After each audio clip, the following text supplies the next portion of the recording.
Imagine this. Children stretched out on the floor of a towering historic house. Not tired, not playing, they are simply looking up in silence. What have they seen? This is Burghley House, a living treasure of English heritage, built in the 16th century by William Cecil, chief advisor to Queen Elizabeth I. It's not just a house, it's a kingdom behind walls, a world of lives, monarchs, memory, and century of human wonder. When I first stepped through its heavy oak doors, I expected elegance, grandeur, history, but what I didn't expect was softness, quiet, majesty. The king of the light sleeps over guided ages, like a memory returning from another life. And there, in one of the first grand rooms, we saw some scenes that will stay with me forever. A group of children lay quietly on the floor, still silent, their eyes turned upward. They weren't on their phones. They were looking at the fresco. It rose above them like a imagined sky, filled as this colorful motion as stillness as space that made time pause. It wasn't just ceiling, it was a moment that physically stopped your gaze.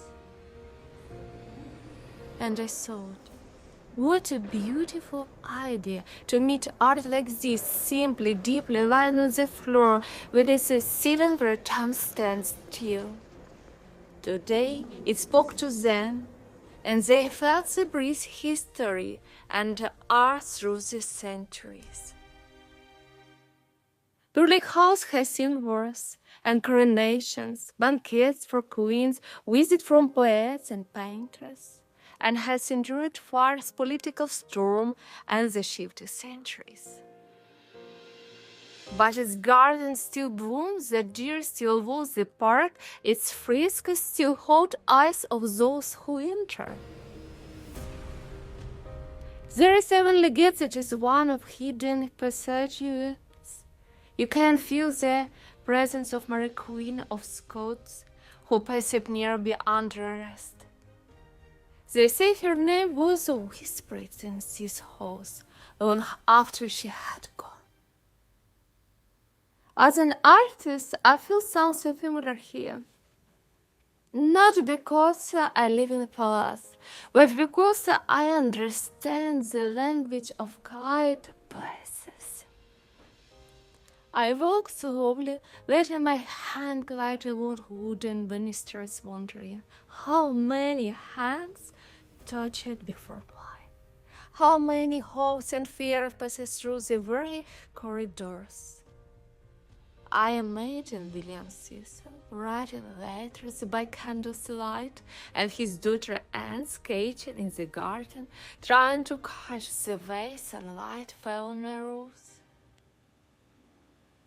And now, centuries later, I am here too, with my own gaze, my own brush, my own story. This house doesn't belong to the past alone. It reaches forward in each person who steps inside and lives quietly changed.